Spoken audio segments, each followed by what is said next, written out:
মার্কিন president Donald ট্রাম্পের দ্বিতীয় মেয়াদে হোয়াইট হাউজের অন্দরমহলে যাদের উপস্থিতি সবচেয়ে বেশি আলোচনায় এসেছে তাদের একজন নাটালি হার্প।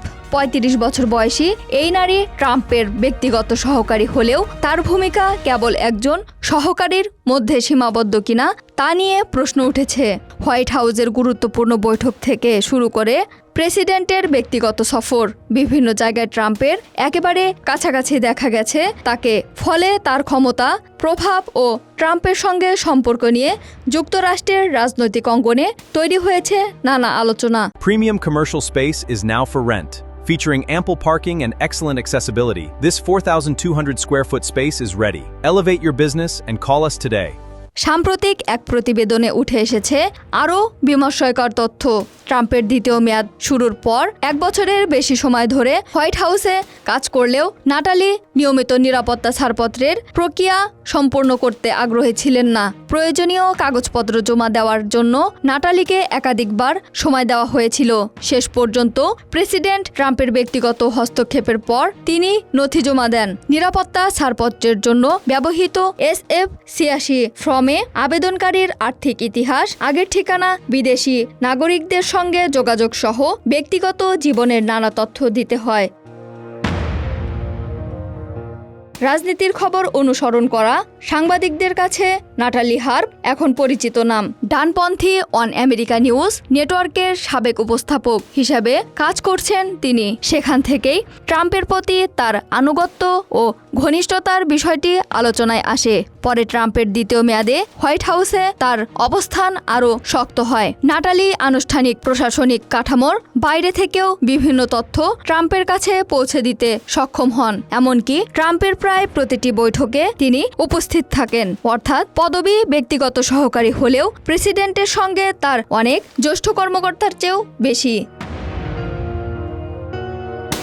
হোয়াইট হাউসের কিছু কর্মকর্তা ট্রাম্প ও নাটালির সার্বক্ষণিক যোগাযোগ কিছুটা সীমিত করার চেষ্টা করেছিলেন, কিন্তু সেই উদ্যোগ সফল হয়নি। নাটালি অত্যন্ত জেদি এবং তাকে দূরে রাখার চেষ্টা করা হচ্ছে এমন বিষয়ও তিনি সহজে মেনে নেননি। নাটালিকে ঘিরে সবচেয়ে বেশি আলোচনার জন্ম দিয়েছে ট্রাম্পের প্রতি তার ব্যক্তিগত অনুভূতি নিয়ে প্রকাশিত তথ্য। নিউ ইয়র্ক টাইমসের এক প্রতিবেদনে বলা হয়েছে, একসময় নাটালি ট্রাম্পকে ভালোবাসায় পূর্ণ কয়েকটি চিঠি লিখেছিলেন। একটি চিঠিতে তিনি লিখেছিলেন, আপনি আমার কাছে সবকিছু।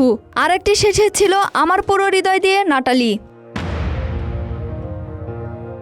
নাটালির ভাই অবশ্য তাদের সম্পর্কে খুবই অস্বাস্থ্যকর বলে বর্ণনা করেছেন। তার সঙ্গে ভাইয়ের বর্তমান যোগাযোগ নেই বলেও জানা গেছে। নাটালির ব্যক্তিগত জীবনেও রয়েছে কঠিন লড়াইয়ের গল্প। তিনি হাড়ের ক্যান্সার থেকে সুস্থ হয়ে উঠেছেন।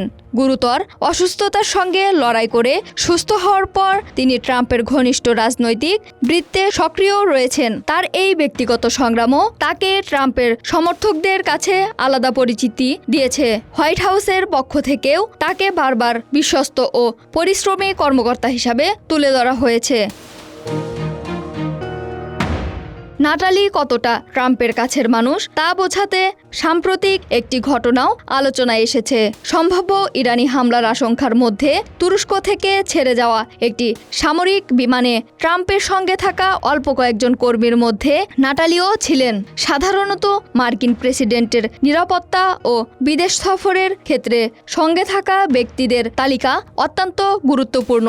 ফলে ট্রাম্পের এমন সংবেদনশীল সফরে নাটালির উপস্থিতি তার অবস্থান নিয়ে আরও প্রশ্ন তৈরি করে। জীবন অবাক না করলে কে করবে? 28% মিল্ক ফ্যাটের অবাক করার সাথে ফ্রেশ মিল্ক পাউডার। জীবন অবাক করুক প্রতিদিন। অনেকেই বলছেন নাটালি সেখানে আছেন শুধু তার চেহারার কারণে এবং ট্রাম্পের সঙ্গে তার শারীরিক সম্পর্ক রয়েছে এমন ইঙ্গিত দেওয়া হচ্ছে। এই ধরনের মন্তব্যই দেখিয়ে দেয় নাটালিকে ঘিরে রাজনৈতিক বিতর্ক কতটা ব্যক্তিগত পর্যায়ে চলে গেছে। সমালোচনা যতই বাড়ছে, ট্রাম্প প্রশাসন ততই নাটালির পাশে দাঁড়াচ্ছে।